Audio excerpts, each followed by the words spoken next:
Okay, so let me just preface this by saying that if you think that a man is the best thing that can happen to you and you think that they're like the best thing since sliced bread, I don't have no advice for you. Okay, this is for the ones that have decentered men from their life, but they're not haters, like just being objective, going through life to determine if someone is or is not a match for you. If that's you, I've got advice for you, babes.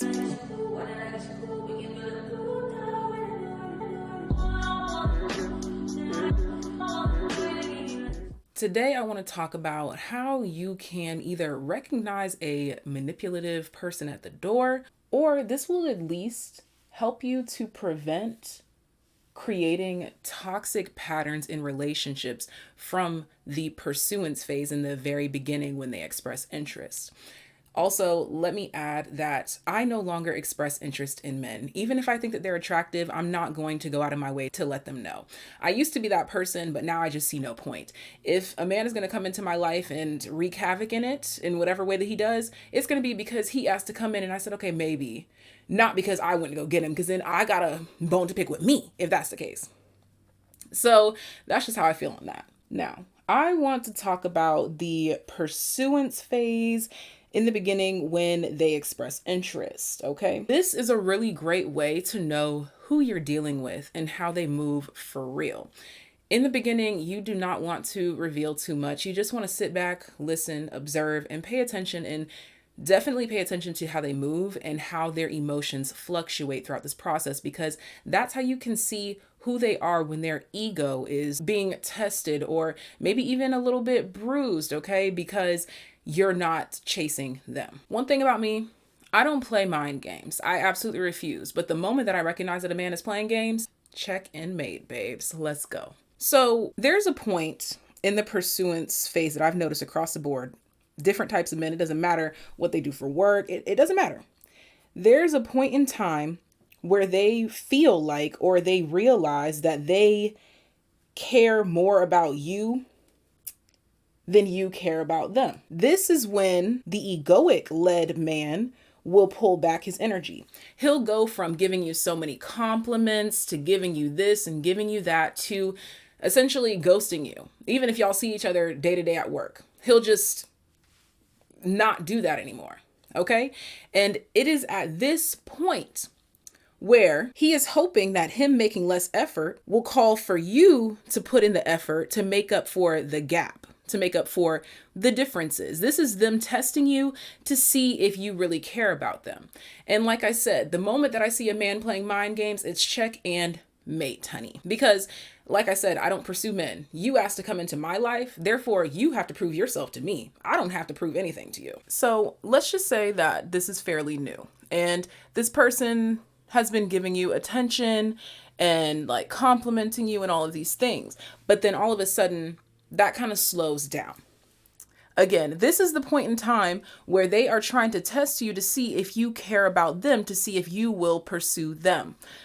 In short, don't. But if you do, I want you to match their energy. This is when the mind games, the playing kind of comes in, because like I said, if you want to play games, check and mate.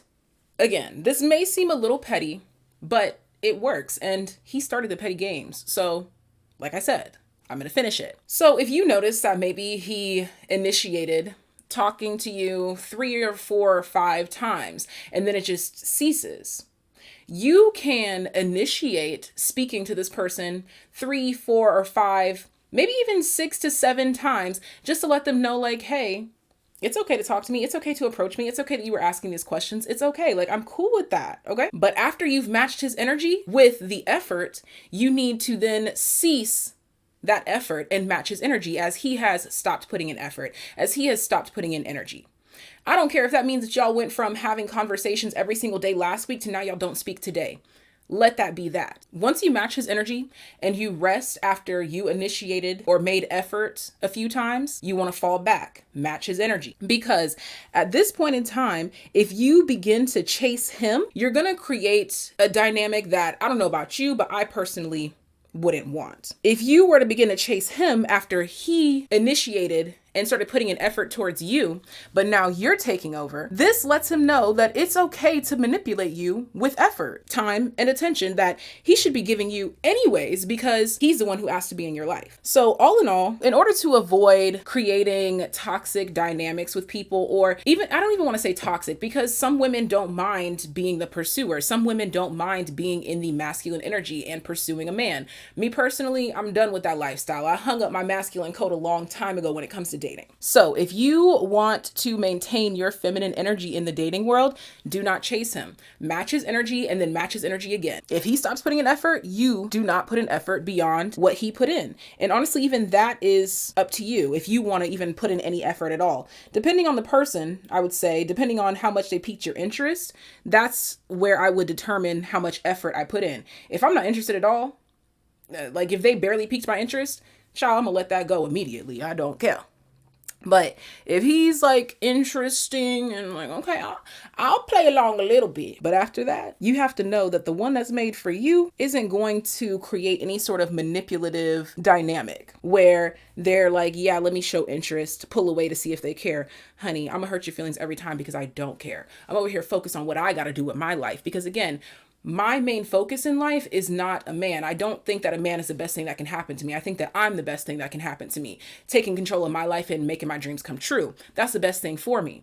And me chasing a man is only prolonging my story. Absolutely not. This is where I found that I created what I would consider toxic dynamics with men because I led them to believe that I cared more than I actually did by pursuing them when they pulled back. Never again will I do that in my life.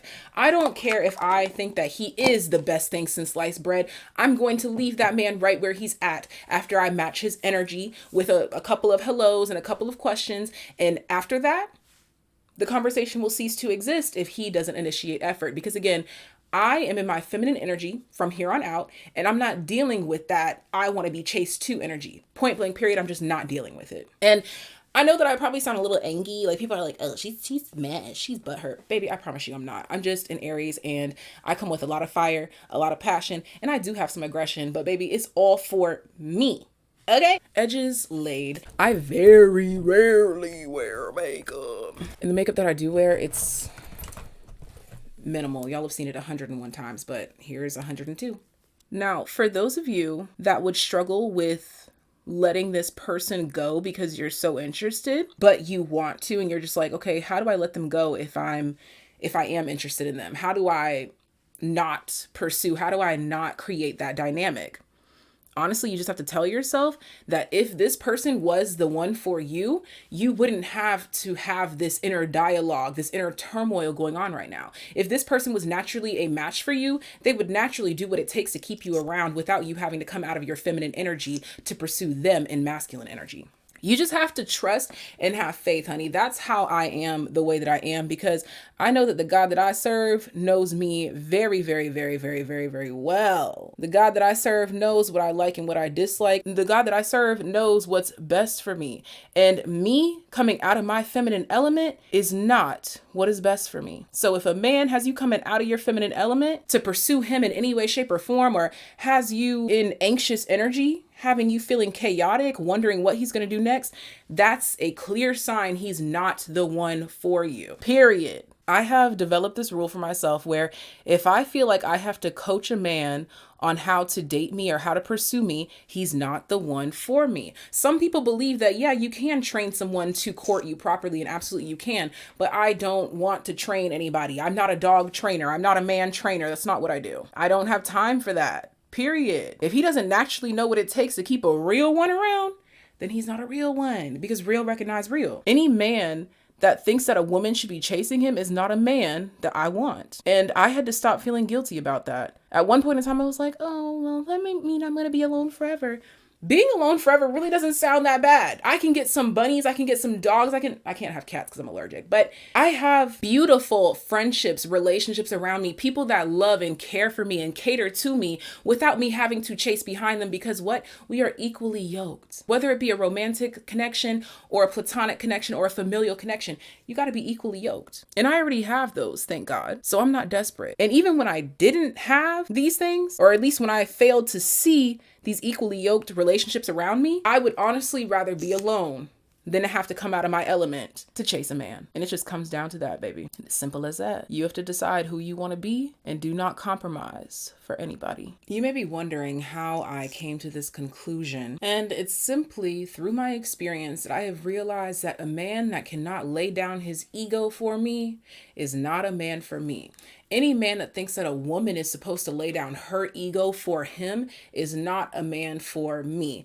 I'm traditional-ish with a modern twist, to the extent that I don't believe that I should have to prove myself to a man first, because spiritually speaking, I just don't have to. Because real recognize real. And if a man can't recognize me as real, that means that he's not real.